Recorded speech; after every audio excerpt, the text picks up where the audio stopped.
This channel does not promote any violent, harmful, or illegal activities. All content provided by this channel is meant for an educational purpose only. Top quality और consistent performance के लिए सिर्फ silver pumps नाम याद रखना।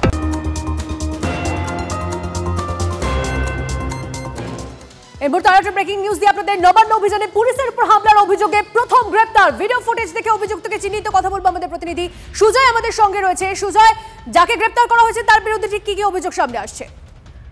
দেখো, চন্দন গুপ্ত নামে বছর 40-এর এক অভিযুক্তকে গ্রেফতার করা হয়েছে এবং পুলিশকে মারধরের যে ঘটনা ঘটেছিল সেই ঘটনায় গ্রেফতার করেছে নিউ মার্কেট থানার পুলিশ। তুমি জানো যে এই নবান্ন অভিযানকে কেন্দ্র করে যে অশান্তি গোলমাল ছড়িয়েছিল সেখানে সব মিলে 7টি মামলা রুজু করেছিল পুলিশ।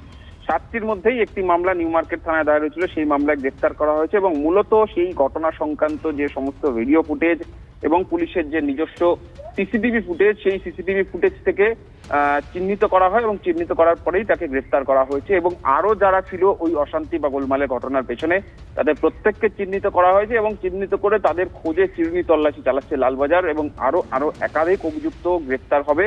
এবং এই যে চন্দন গুপ্ত নামে যে অভিযুক্তকে গ্রেফতার করা হয়েছে তাকে আজকে আদালতে পেশ করে, ব্যাংশাল আদালতে পেশ করে নিজেদের হেফাজতে নেবে পুলিশ এবং হেফাজতে নিয়ে মূলত যেটা জানার চেষ্টা করা হবে হিংসার ঘটনা কি পূর্ব পরিকল্পিত ছিল নাকি সেই সময় কোনো নির্দেশ এসেছিল তার ভিত্তিতেই পুলিশের উপর আক্রমণ বা অশান্তি ছড়ানো হয়, এই সংক্রান্ত তথ্য নজর রাখো সুজয়, ধন্যবাদ।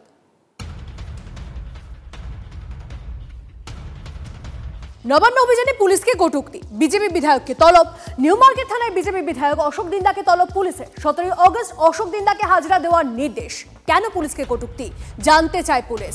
তলব করা হয়েছে সজল ঘোষ, তমগ্ন ঘোষকেও। নবান্ন অভিযান সংক্রান্ত একাধিক মামলায় 6 বিজেপি নেতাকে তলব করেছে কলকাতা পুলিশ।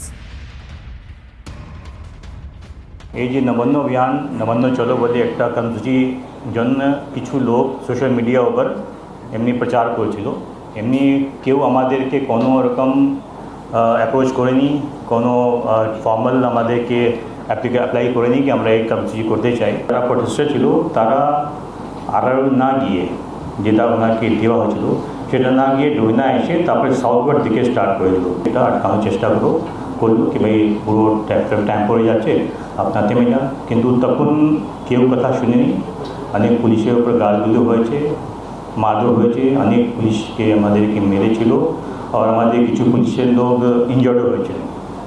সেটা ইনজার্ড হয়েছে, তারপরে পরিস্থিতি খুব খারাপ হয়ে যায়, তাহলে পুলিশের একটু হালকা লাঠিচার্জ করে পুলিশে সামান্য করেছে। তারপরে প্রায় 6টা কেস হয়েছে।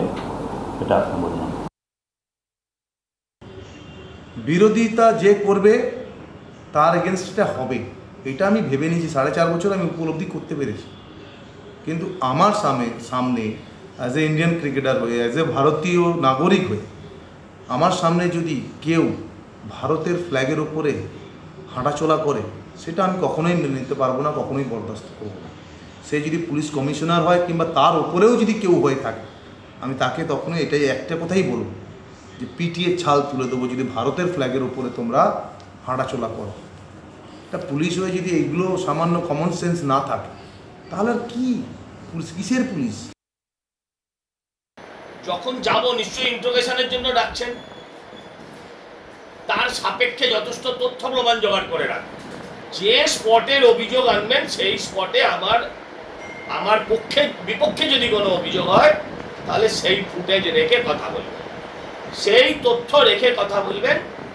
আমি সব অপরাধ মাথা পেতে ওখানে স্বীকার করে দেব, তারপর আইন আমাকে যা ব্যবস্থা নেওয়ার নেবে। কখনো শুনেছেন পুলিশের পরিবারের লোক সাংবাদিক সম্মেলন করছে? কিন্তু কি এমন হলো যে পরিবারের লোকদের মিডিয়ার সামনে বসতে বাধ্য হলো পুলিশ? পুলিশের সম্মানে টান। বিভিন্ন বিষয়ে পুলিশকে সোশ্যাল মিডিয়া থেকে রাজনৈতিক আন্দোলনে বিক্ষোভ কটাক্ষের মুখে পড়তে হয়। তার প্রতিবাদেই ক্ষোভ পুলিশ কর্মীদের পরিবারের সদস্যদের। 1 বছর ধরে পুলিশের উপরে যেভাবে অত্যাচার হচ্ছে, যেভাবে খারাপ ভাষা বলা হচ্ছে, যেভাবে অপমান করা হচ্ছে, সেটা আপনারা সবাই জানেন। বিরোধী দলনেতার কথা, উনি সুরক্ষা কবচ নিয়ে বসে আছেন। উনি প্রত্যেক সময় আমাদের পুলিশ প্রশাসনকে উনি অপমান করে চলছেন। দেখুন, ওনারা যেটা বলছেন সেটা সত্যিই ভাবার মতো বিষয়, কিন্তু প্রশ্ন যে কিছু থেকেই যাচ্ছে। খুব বেশি পেছনে যেতে হবে না, ওই যে অনুব্রত মণ্ডলের একটা ফোন কল নিশ্চয়ই মনে আছে আপনাদের সকলের, তখন প্রতিবাদ হয়েছিল। আমি অনুব্রত মণ্ডল বলছি, তোর বউ দারুণ দেখতে, আমাকে যে নিয়ে এসছে এটা বল, তুই ফোনে রেকর্ড করছিস। না, চুপ নেই, আপনি বললে হবে না, আমরা রবীন্দ্র সদনে করেছি, আপনারা বললে হবে না। অনুব্রত মণ্ডলের ওনার যখন হয়েছে ব্যাপারটা জানাজানি হয়েছে, উনি যখন খারাপ ভাষা বলেছেন, ক্ষমা চেয়েছেন।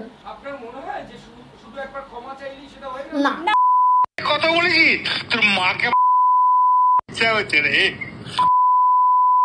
বউকে। বীরভূমের কোর কমিটিতে ঢুকিয়ে দেওয়া হলো ম্যাডাম, মুখ্যমন্ত্রী গিয়ে পাশে বসে তিনি লাঞ্চ করছেন, ডিনার করছেন, আপনারা খুশি? একটা আমি আপনাদেরকে কথা বলছি, এখানে আমি পার্টিগত লেভেলের কোনো কথা বলতে আমি চাই না, কারণ আমি পার্টি হয়ে আসিনি, আমি এসেছি আমার মান সম্মান নিয়ে। থেকে মারতে মারতে নিয়ে আস না, কি হয়েছে মানে ঘটনাটা কি? পরশু তো কাল পরশু ডেপুটেশনের ডেট কর। আমি এসেছি ওয়েস্ট বেঙ্গল পুলিশ, কলকাতা পুলিশের আমি ফ্যামিলির জন্য। আপনারা যখন কোনো কোশ্চেন করবেন ভদ্রভাবে করবেন। অনুব্রত কি বলেছে, তাপস কি বলেছে, এভাবে আমাদেরকে প্রেসার ক্রিয়েট করতে পারেন না আপনারা। তিলোত্তমা কাণ্ডে বারবার প্রশ্নের মুখে পড়েছে পুলিশের ভূমিকা, তখন কোনো প্রতিবাদ?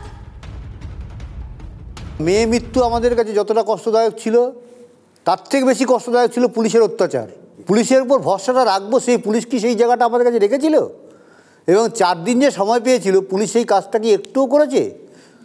পুলিশ সেই সিভিক ভলেন্টিয়ারকে ধরে যা করার এক জায়গায় বসেই আছে।